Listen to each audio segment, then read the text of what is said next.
Alright class, today we're doing adding and subtracting. And some of you guys are thinking, adding and subtracting, that's easy. Well, funny thing is that most people do worse with the adding and the subtracting than with the multiplying and dividing, because all that is factoring and canceling. And here we have to actually factor, get a common denominator, and push together. So just like a flashback back in the day, to add this without a calculator, you need to have a common denominator. What can I make 5 and 4 into that is common? You can multiply the 5 by the 4, but if you do that you have to multiply the top by a 4 as well, because that's like multiplying by the number 1, so it doesn't change the expression. And then this piece, you're going to multiply by a 5. So the top becomes 8 over 20 plus 15 over 20. Okay. And then you can rewrite that as 8 plus 15 over 20. Now that it has a common denominator, it's really just one denominator. And then we can simplify by adding the pieces together, and we got 23/20. So the same idea applies.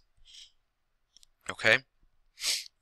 Like everything else though, you need to factor first to see what you have. So I'm going to rewrite this in factored form. It looks like it's a -3 and a -2.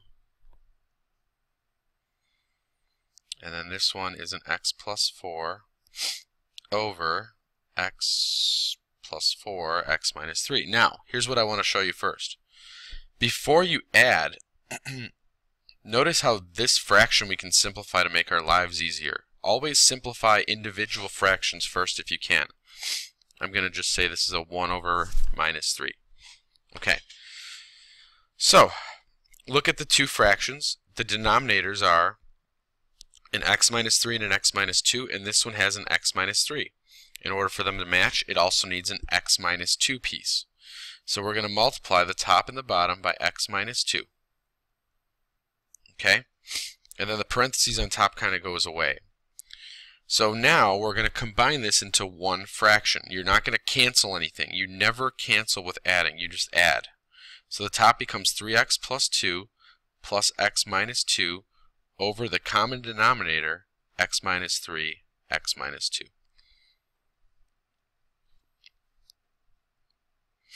And then when you just simplify by adding the top only, so 3x plus x is 4x. 2 minus 2 is 0, so that goes away. And there's your final answer. Okay? So again, common denominator, add, and that's it. You can factor at the end again if it's possible, but nothing factors here, you're done. Okay. Now here's where you have to be careful. We have a factor of 6 on both of them, so we're good there.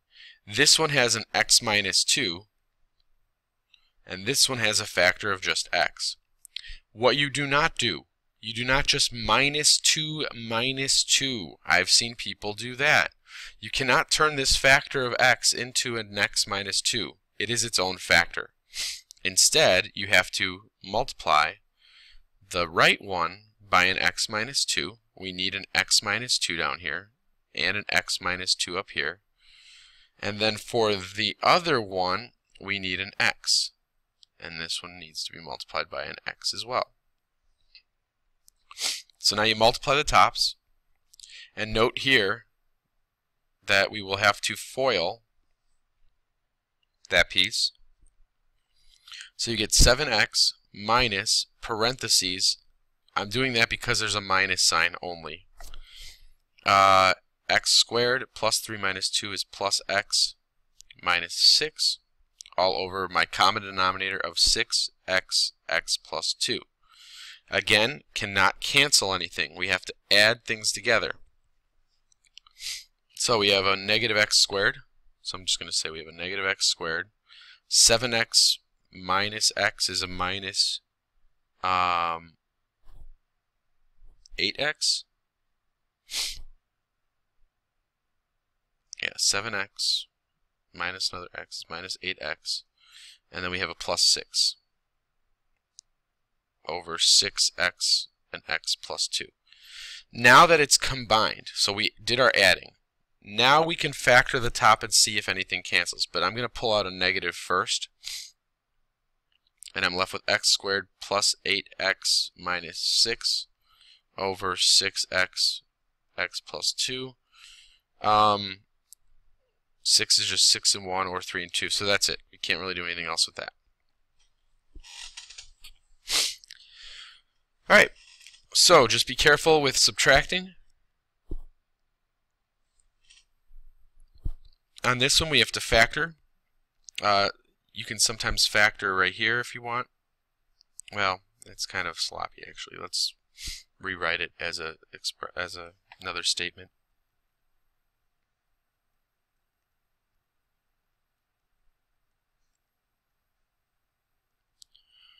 So if you factor everything, you're close. This one has 2 x plus 3's, this one only has 1. So we're going to need another x plus 3 for this side. And then this one has an x minus 3, so we need an x minus 3 on this one. And then on top we're going to FOIL. So we get x squared minus 3 plus 1 is a minus 2x minus 3 minus this piece all over our three things. Again, notice how I did not cancel anything yet. You never really cancel with adding and subtracting unless you can at the very end, or unless you can cancel like number 1 before you begin. That is also, actually you should do that. But once you begin and get a common denominator, there should be no canceling. Now we just add. So we have x squared. Negative 2x minus x is a negative 3x. Negative 3 minus 3 is a negative 6.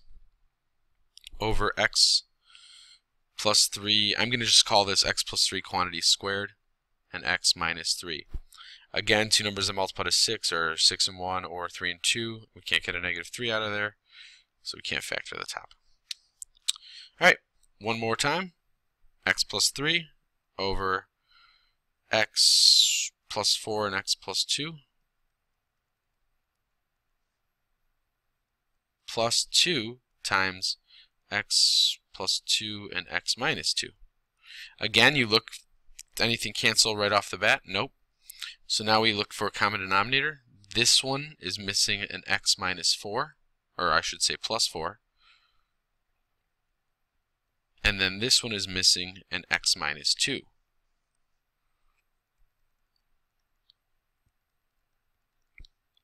Again, this is a piece in its own, so you're going to have to FOIL that. So I get x squared minus 2x plus 3x is a plus x minus 6 plus, and I'm going to multiply that out, 2x plus 8. So that's the top.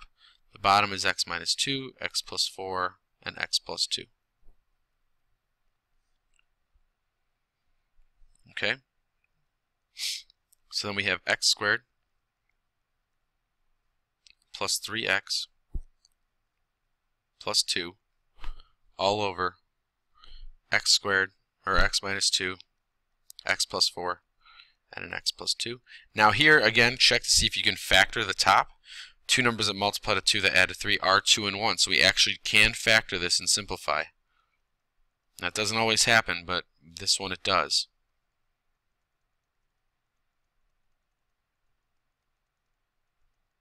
So my final answer when these two factors cancel is an x plus 1 on top over an x minus 2 and an x plus 4. And that is the final answer. Okay, so that is adding rational expressions. And subtracting, I guess, too.